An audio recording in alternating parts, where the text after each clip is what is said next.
The Arverni were a Celtic tribe. The tribe was located in what is today the French Auvergne region, which derives its name from the Arverni, one of the most powerful tribes in ancient Gaul. The Arverni opposed the Romans on several occasions. Their most important stronghold was Gergovia, near the present-day commune of Clermont-Ferrand. Early history. The Arverni are known to have had the most powerful tribal hegemony in Gaul during the 3rd and 2nd centuries BC under their kings, Lernios, and his son Bituatus. Their power was based on strong metallurgic technologies and weapons, elaborated and rich agriculture and catering, mining, trade and military dominance over their neighbors with tributes paid to them. But when Arverni king Bituatus was defeated by the Romans of Quintus and Nearsaheno-Barbus in 121 BC, their ascendancy passed to the Aedui and Sequana. Unlike the Allobroges, who were brought under direct Roman rule as a result of the Celtic Wars of the 120s,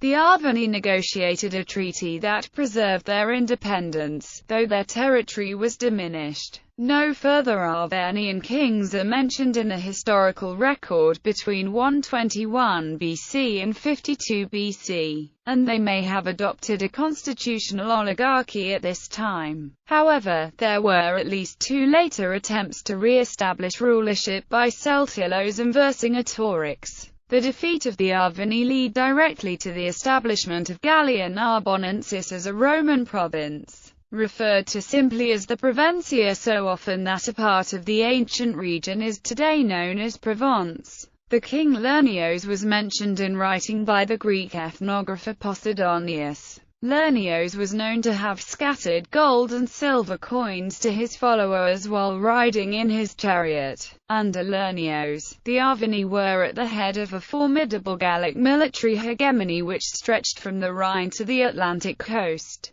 They joined beloved Sasso migrations towards Italy, together with the Aedui, Ambari, Aulici, Carnutes and Senones. Gallic Wars. The Arverni later played an important role in the Gallic Wars of Julius Caesar from 58 BC to 51 BC. At first the Arvernian nobles tried to avoid confronting Caesar during his early incursions. They executed the leader Celtilis, evidently for trying to gain sovereignty over all the Gauls. In 52 BC, Celtilis' son Vercingetorix rallied his supporters to fight the Romans, but was expelled from Gergovia by the nobles, including his uncle Gobanitia. He then raised a great army in the country, and returned to the city where he ejected his opponents and was declared king. This accomplished, Vercingetorix forged an alliance with at least 15 Gallic tribes, requesting the presence of sons of chiefs to prove their alliance. He then led the majority of the Gauls and won the Gergovia battle against Julius Caesar, and his cavalry did marvels in pursuing the Roman troops.